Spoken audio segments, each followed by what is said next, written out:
ये जंग बंदी 12 घंटों के लिए होगी, जिसके बाद जंग को खत्म शुदा किया। ट्रंप ने जो ट्वीट किया वो मैं सुनाना चाहता हूँ, उसके बाद हम आगे बढ़ेंगे में, क्योंकि ये जंग शुरू की थी इसराइल ने और इसके पीछे जो पुष्ट बनाई थी वो अमेरिका ने। जो जोरी तंसीबात थी ईरान की वो नेस्तो नबूद कर दी है।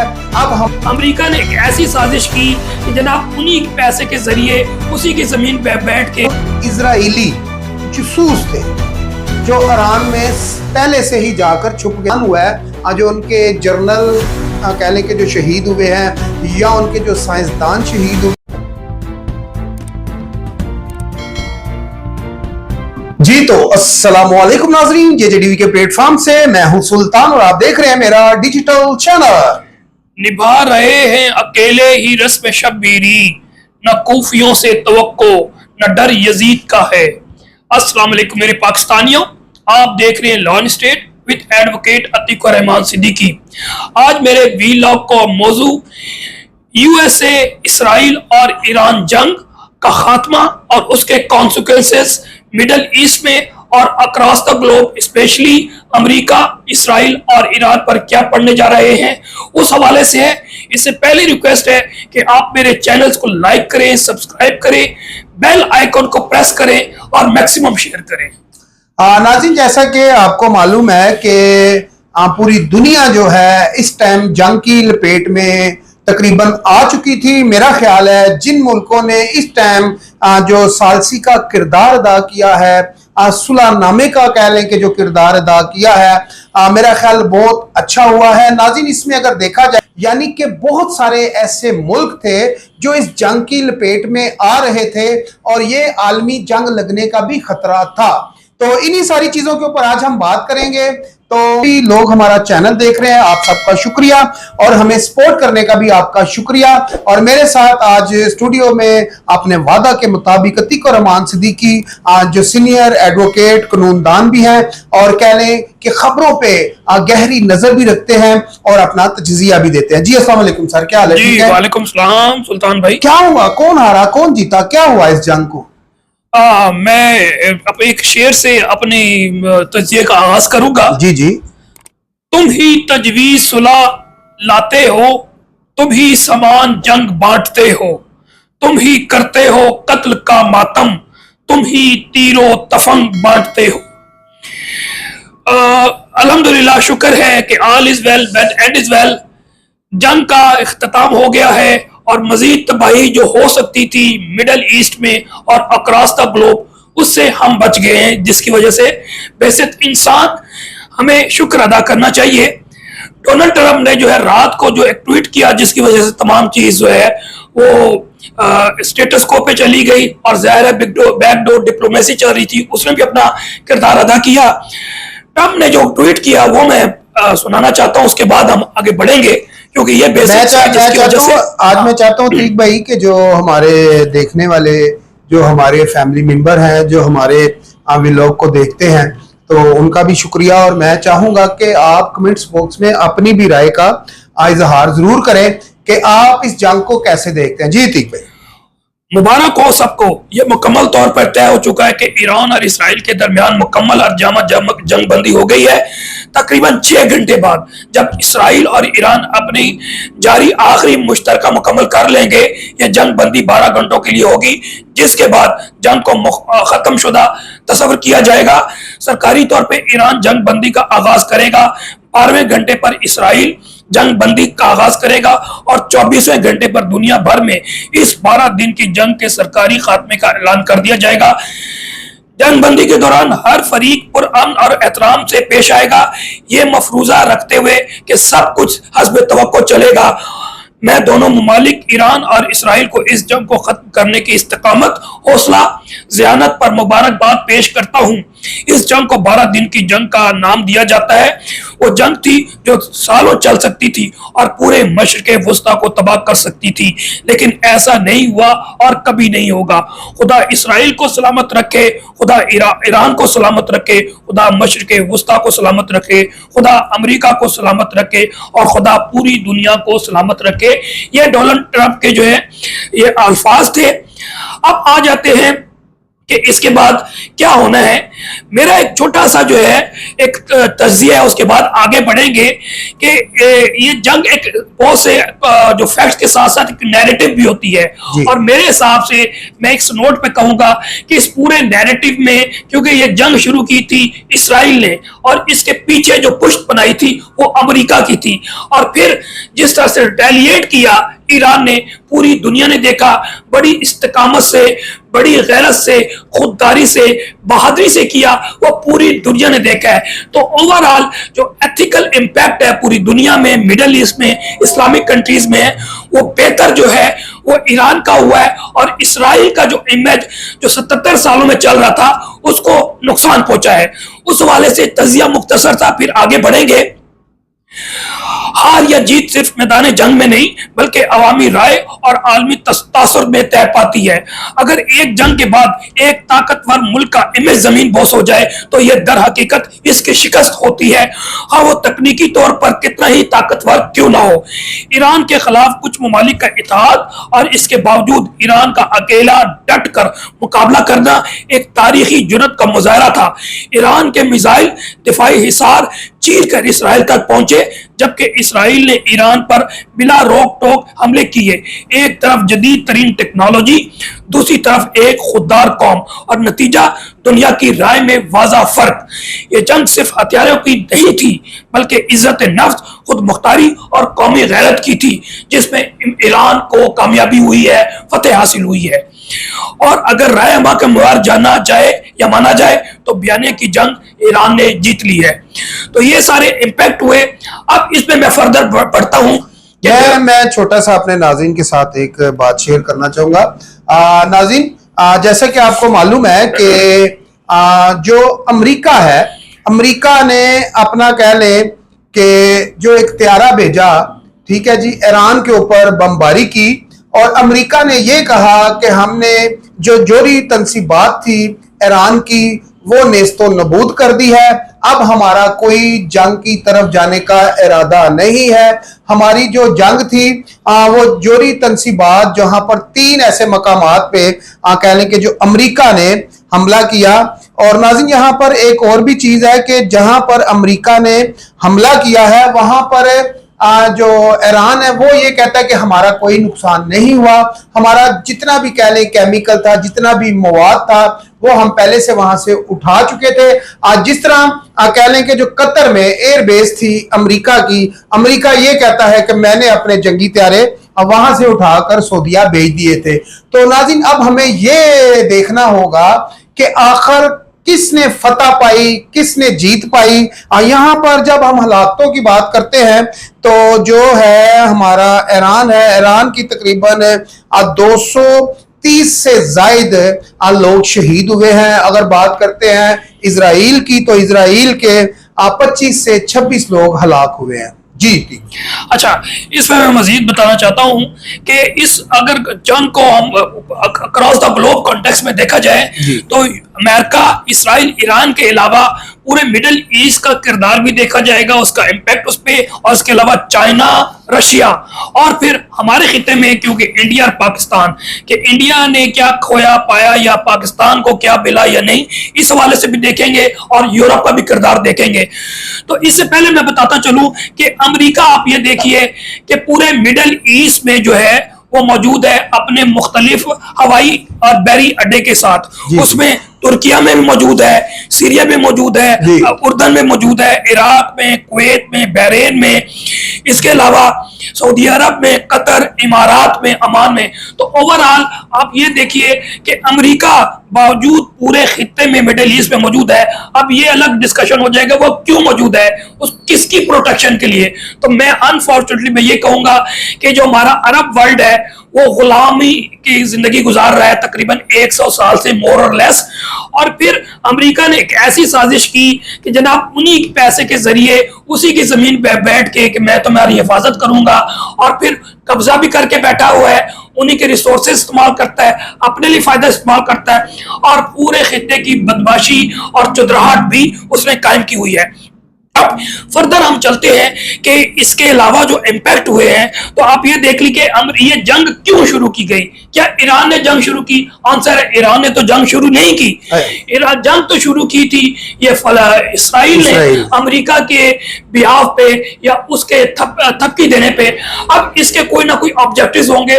हम बहुत ज्यादा कोर इश्यूज पे, डिटेल इश्यूज में नहीं जाएंगे, लेकिन हम मुख्तसर बता दें कि इसराइल उस पूरे खित्ते का, मिडल ईस्ट का बदमाश है, और वो अपनी आगे जो है चौधराहट कायम करने के लिए जो आखिरी एक रेड लाइन थी वो ईरान थी, उसको फतह करना चाहता था। आप इसके बैकग्राउंड में देख लें, अभी माजी करीब में ईरान का एक असर था मिडल ईस्ट में मौजूद था, अरब भी है, लेकिन कम हुआ है। वजह क्या हुआ? आप सीरिया में देख लें, सीरिया में बशर अल असद की हुकूमत थी, which was backed by Iran and Russia. उसको किस तरह से उन्होंने टॉपल करके एक जो है आईसिस का, अलकायदा का बंदा बिठाया गया और उसका रूप चेंज करके पेंट कोट, पहले जनाब वो दाढ़ी भी थी, अब भी दाढ़ी है, लेकिन इमामा भी पहनता था, और फिर वो पूरा जो है वो इमामा के साथ इमामा भी पहनता था, अब वो पेंट कोट पहनता है, उसको बिठाया गया। वहां से ईरान को हटाया गया। फिर जिस तरह से हमास और हिजबुल्लाह वो मुख्तलिफ ममालिक में, स्पेशली यमन में काम कर रहे थे, या फिर जॉर्डन में मौजूद थे, इसके अलावा सीरिया में मौजूद थे, उनका असर और रसूख खत्म किया गया। यानी कि जो उसकी प्रॉक्सी वार थी वो आहिस्ता आहिस्ता खत्म करके ईरान को अकेला कर दिया था। अब इसका मकसद आखिर ये था कि ईरान एक आखिरी राय रह गया। अब हमने इसकी कमर तोड़ दी है इन सारे काम करके। अब ईरान की कमर तोड़नी है, इसकी जोरी जो कैपेबिलिटी है उसको हम खत्म करेंगे। वो ओवर कॉन्फिडेंट हुआ, उसको पता था it is backed by America. और फिर जिस तरह इसराइल ने अटैक किया, फिर रिटेलिएट किया, और अमेरिका भी इंटरवीन किया, और अपने B-2 तैयारे के जरिए जो है GBU-57 जो बम्बर ब्लास्ट बॉम्ब जो है बस्टर, वो भी उसने तकरीबन 30,000 पाउंड का एक था, और कहते हैं कि तकरीबन 16 जो बॉम्ब गिराए गए हैं। लेकिन उसके बावजूद अमेरिका ने तो कहा कि खत्म कर दी है उसकी न्यूक्लियर कैपेबिलिटी, लेकिन जितने भी इंटरनेशनल इदारे हैं जिसमें इंटरनेशनल एनर्जी एटॉमिक एजेंसी मौजूद है, वो भी नहीं, उन्होंने कहा कि तब कोई रेडिएशन नहीं हुई। ईरान ने भी इसका इनकार किया। फिर इसके अलावा जितने भी इंटरनेशनल मीडिया और लोकल रीजनल मीडिया थे, उन्होंने कहा कि ईरान का नुकसान नहीं हुआ। यकीनी तौर पर नातांज में या इस्फहान में और फर्दों में उनके जो न्यूक्लियर एनरिचमेंट की प्लांट्स थे उसको बाहर से कुछ नुकसान जरूर हुआ, लेकिन यूरेनियम जो उनके पास कैपेबिलिटी थी तकरीबन 400 से 600 किलो का, वो उन्होंने पहले ही शिफ्ट कर लिया था। अब हम एक और एनालिसिस करते हैं कि उनके ऑब्जेक्टिव्स क्या थे। अब उनके ऑब्जेक्टिव्स ये थे कि ईरान को जौहरी प्रोग्राम से दस्तबरदारी करवानी है। क्या वो कामयाब हुए? आंसर है नो। फिर इसके अलावा आप देखें कि इस हुकूमत को खत्म करके अपनी पपेट हुकूमत लेकर आना चाहते थे। रजा शाह पहलवी का या तो पोता या पोती लेकर आना चाहते थे। क्या उसमें कामयाब हुए? आंसर है नो। इसके अलावा ईरान की आला क़यादत का खात्मा भी इनका प्लान था। यकीनी तौर पर चंद जर्नैल को उन्होंने निशाना बनाया, और वो भी क्योंकि स्टार्ट पे थे, ईरान वाज नॉट प्रिपेयर्ड, और उन्हीं के गद्दार उन्होंने पहले से ही बताया हुआ था कि ये जर्नैल रह रहे हैं या साइंटिस्ट रह रहे हैं।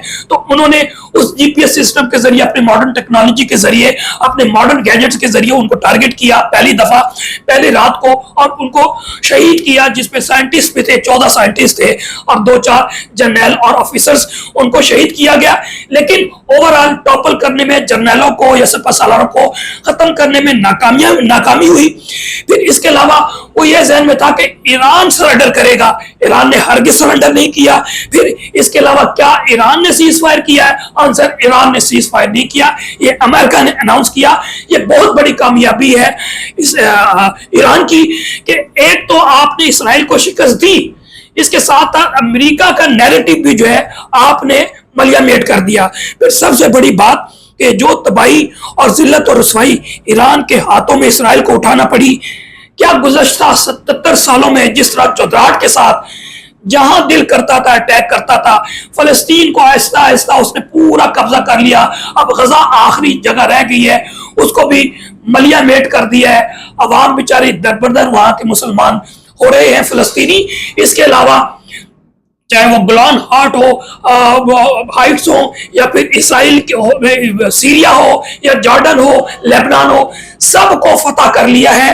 तो लेकिन 77 सालों में पहली दफा हुआ है। इवन इराक को भी जब एटॉमिक को इन्वेस्टमेंट कर रहा था बैक इन 80s, और फिर वहां जाके अपने जहाजों के जरिए उसको बलियामेट किया, तो उसने इसको इजी समझा, लेकिन इसकी उल्टा पड़ी।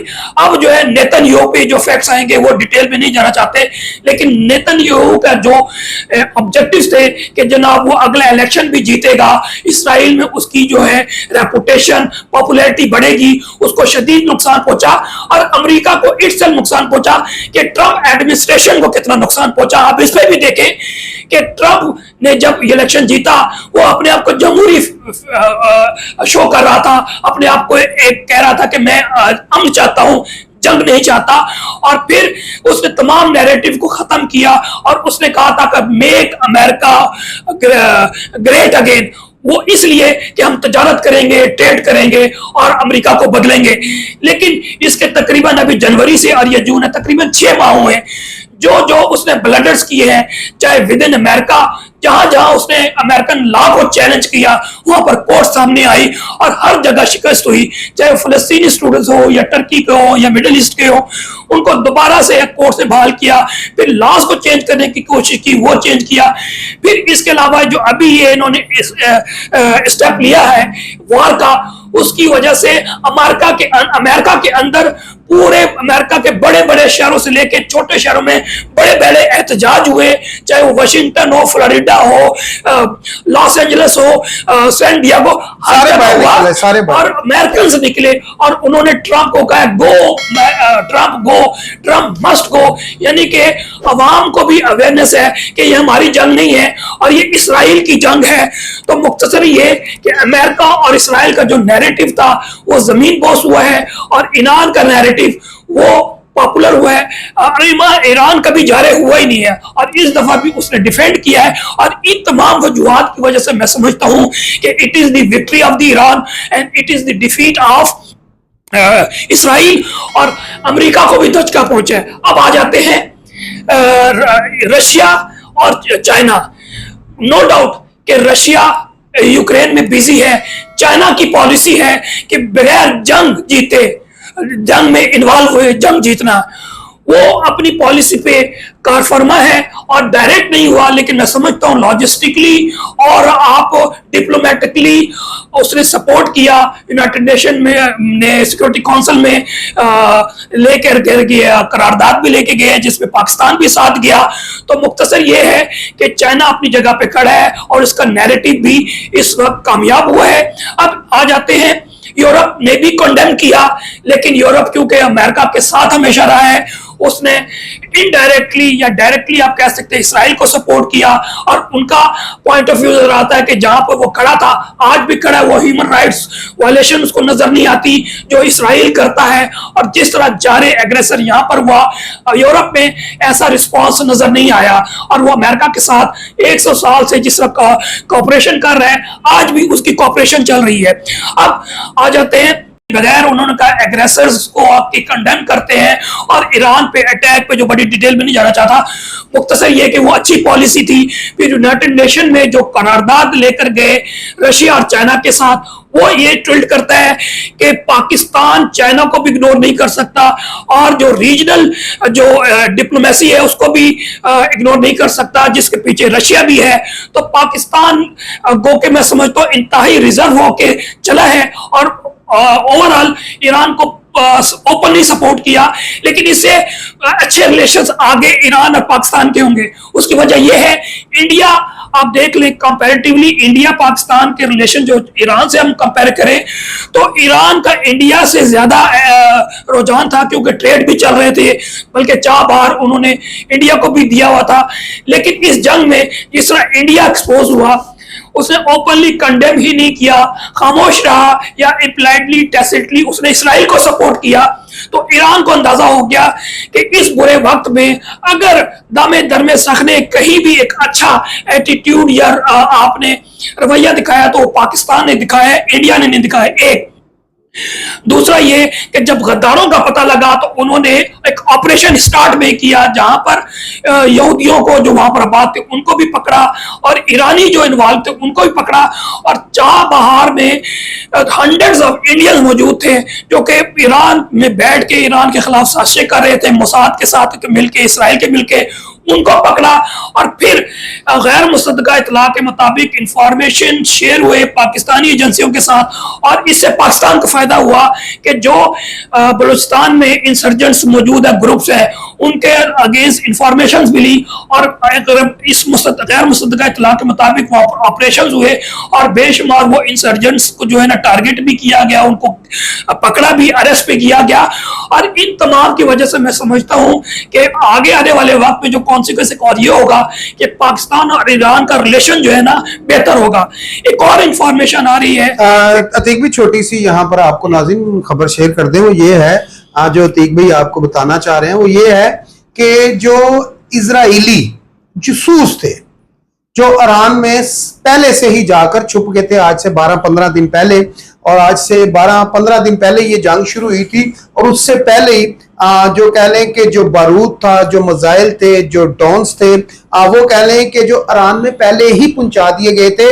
अगर देखा जाए जो ईरान का मेन नुकसान हुआ है, जो उनके जनरल कह लें कि जो शहीद हुए हैं, या उनके जो साइंसदान शहीद हुए हैं, जो आर्मी ऑफिसर थे या दीगर ऐसे जो सियासतदान थे, तो वो उन्हीं की वजह से हुए हैं जो पहले ही जासूस अंदर घुस के बैठ गए थे ईरान में। तो यहाँ पर नाज़रीन मसला ये है कि वो कहते हैं कि घर को आग लगी घर के चिराग से, वो लोग पहले ही घर में घुस चुके थे।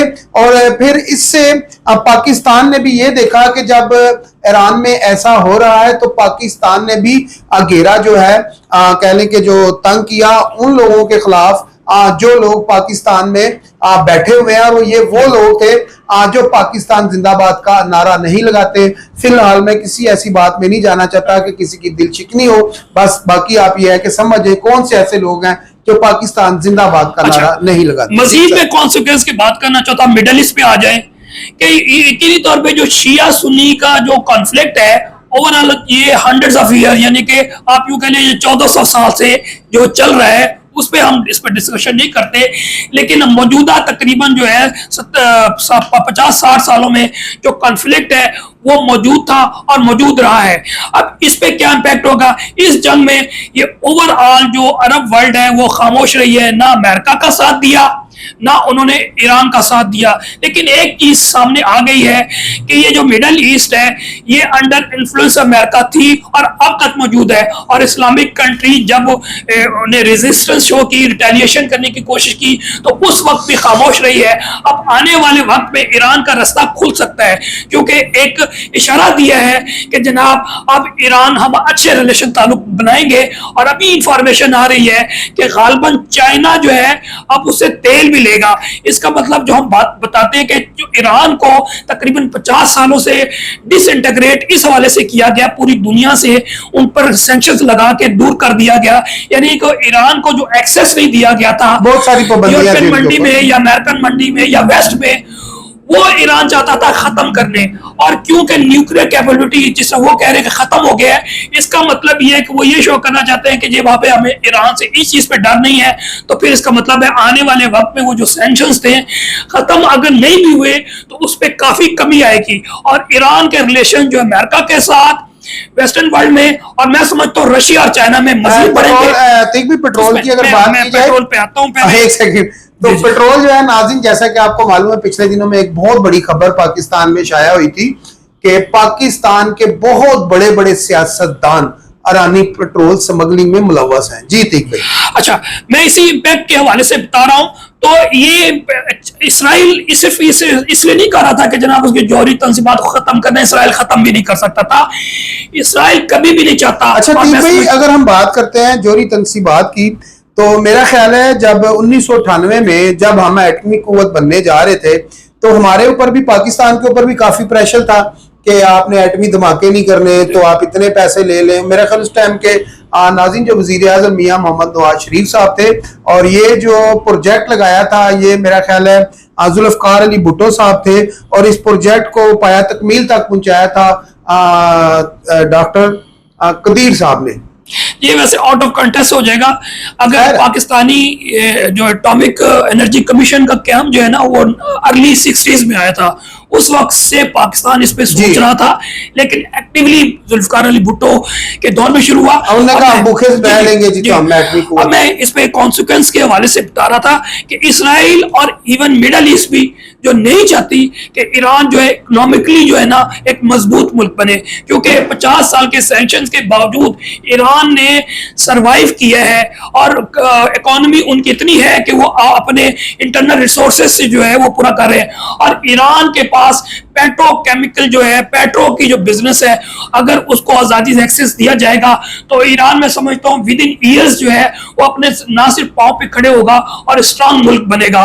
और ईरान के पास टेक्नोलॉजी मौजूद है कि अपनी मिसाइल टेक्नोलॉजी है या फिर साइबर टेक्नोलॉजी है, और मैं समझता हूँ अगर पैसा आएगा तो अपनी जो उसकी डेफिशिएंसी है एरियल डिप्लो सुप्रीमेसी पे, उस पे काम कर पे उसको भी ओवरकम कर सकता है। तो आने वाले वक्त में मुझे लग रहा है कि ईरान को इंटीग्रेशन दी जाएगी टू वेस्ट, और चाइना भी फिर ईस्ट में जो बड़े ममालिक है आपको मालूम है, चाइना है या रशिया है, फिर सेंट्रल एशियन कंट्री है, अफगानिस्तान में पहले ही पेनिट्रेशन है, पाकिस्तान के साथ उसके साथ रिलेशन है, और overall belt and road initiative से ना सिर्फ पूरे एशिया, अफ्रीका, बल्कि लैटिन अमेरिका तक पहुंच चुका है और यूरोप तक जाने की कोशिश में है।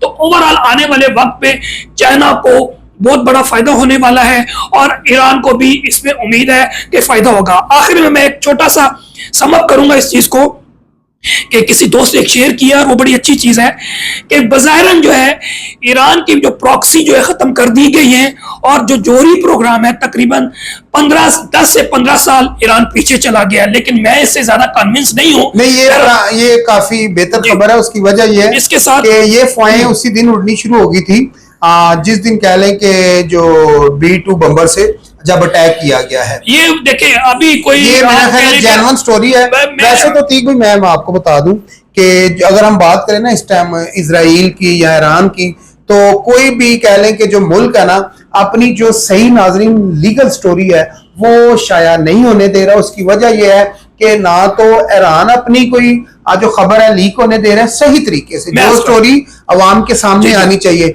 और ना ही नेतन्याहू साहब जो हैं वो अपनी कोई ऐसी खबर है लीक होने दे रहे हैं। नुकसान हुआ है दोनों का, अच्छा खासा हुआ है। और वहां पर वो वाले तीक भाई कह लें जो बम मारे गए हैं जो हिस्ट्री में कभी हुआ ही नहीं। नाज़रीन, $2 अरब के 16 बम मारे गए हैं। $2 अरब का एक बम था और बिल्कुल वो तो कॉस्ट पे, हाँ जी, कॉस्ट पे अगर जाएं तो नुकसान हुआ है। B-2 का जो जहाज है ना B-2, उसके $4.5 अरब की उसकी मालियत है, तो उसकी कॉस्ट पे हम नहीं जाना चाह रहे।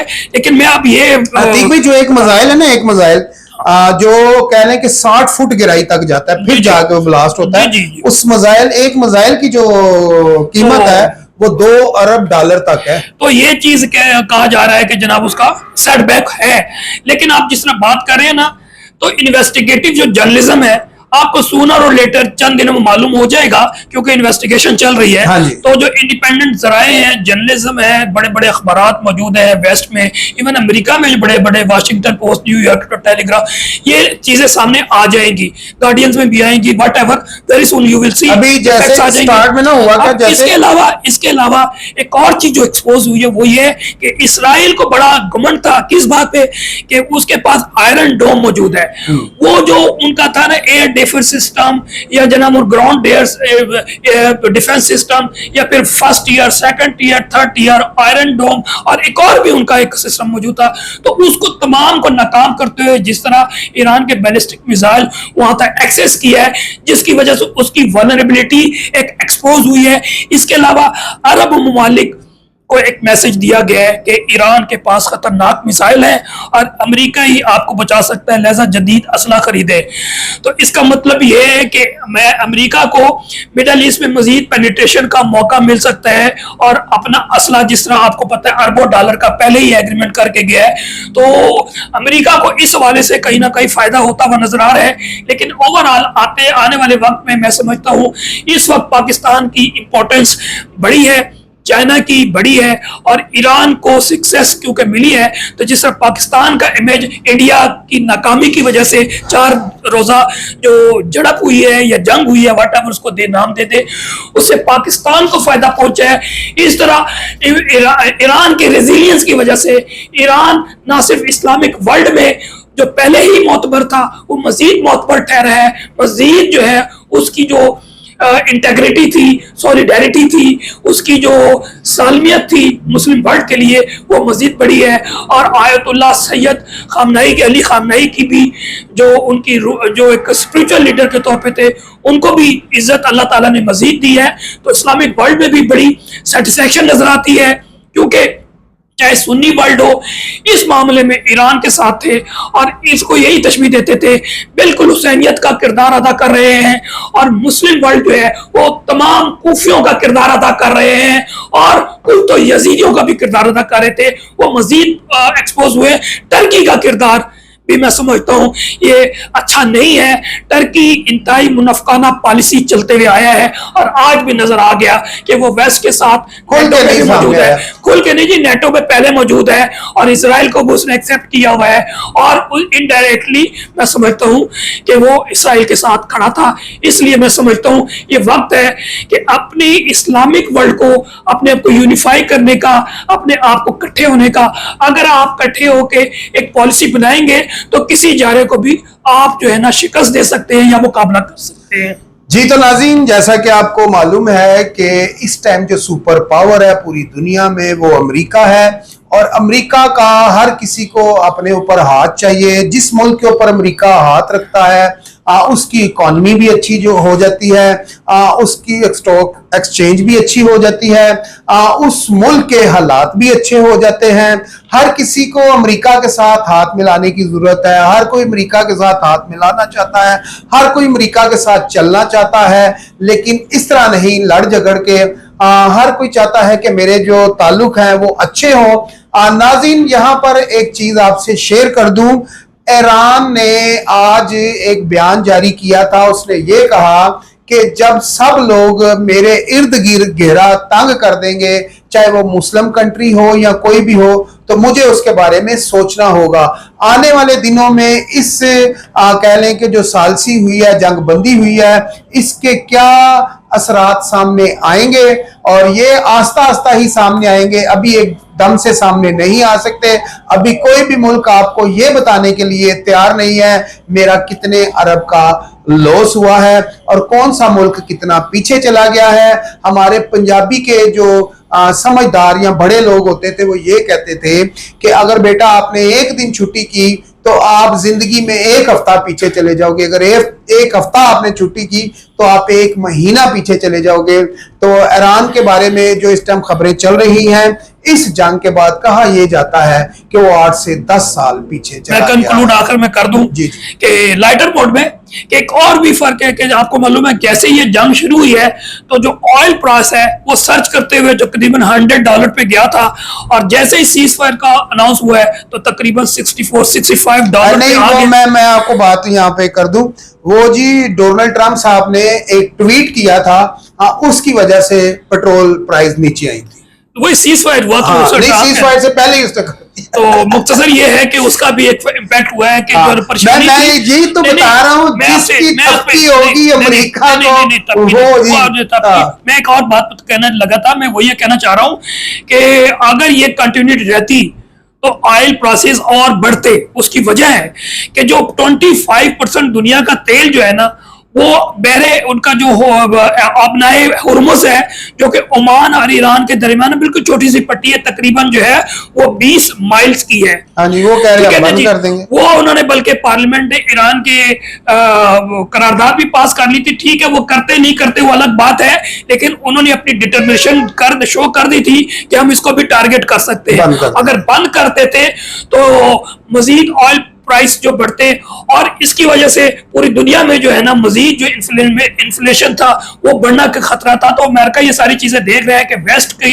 रिलायंस जो है ना ऑयल पे है, गो कि मैं समझता हूँ जो बहरे हुर्मुज़ से बाहर तेल आता है तो ज्यादातर जो कंज्यूमर है वो इंडिया, पाकिस्तान, चाइना वगैरह थे। बट इवन दो इसने इम्पैक्ट करना था, overall all is well when and is well. तो अल्हम्दुलिल्लाह जंग अच्छी चीज नहीं है, अमन अच्छी चीज है। हम वैसे इंसान पूरी दुनिया में जो भी अग्रेसर होगा उसको कंडेम करेंगे और जो अमन का खा है हम उसके साथ खड़े होंगे। नाज़रीन, आखिर में जाते जाते एक आपसे बात शेयर करूंगा। हम सब आदम की औलाद हैं, चाहे वो अमेरिका हो, ईरान हो, इजराइल हो, कोई भी हो, एक ही नबी की हम कह लें कि औलाद है, इब्राहिमी की हम औलाद हैं। और कौमों का जिसको बाप कहा गया है वो अब्राहम है। अब्राहीम अलैहिस्सलाम अरबी में आता है और अब्राहम जो है इंग्लिश में उनका नेम आता है। और जो कौमों का बाप है वो इब्राहीम अलैहिस्सलाम है। हम सब एक आदम की औलाद हैं। और कुरान में भी लिखा हुआ है जिसने एक इंसान को कत्ल किया गोया उसने पूरी इंसानियत को कत्ल किया। तो आप कितने खुश हैं इस जंग बंदी की वजह से? ये जंग बंद हो गई है तो कमेंट्स बॉक्स में जरूर बताइएगा। अतीक भाई भी खुश हैं, मैं भी खुश हूं। ये जंग खत्म होनी चाहिए, लेकिन जो हदीस है, जो कुरान है, उसमें ये वाजिया है कि ये जंगें होंगी, कौमें कौमों पर चढ़ाई करेंगी, रियासत रियासत पे चढ़ाई करेगी, ये सब होगा। इससे घबराना नहीं, डरना नहीं, आखिरी वक्त करीब है। इसी के साथ मुझे और अतीक भाई को इजाजत दीजिए, मिलते हैं अगली वीडियो में। अल्लाह हाफिज। पाकिस्तान जिंदाबाद, अवाम जिंदाबाद। जिंदाबाद।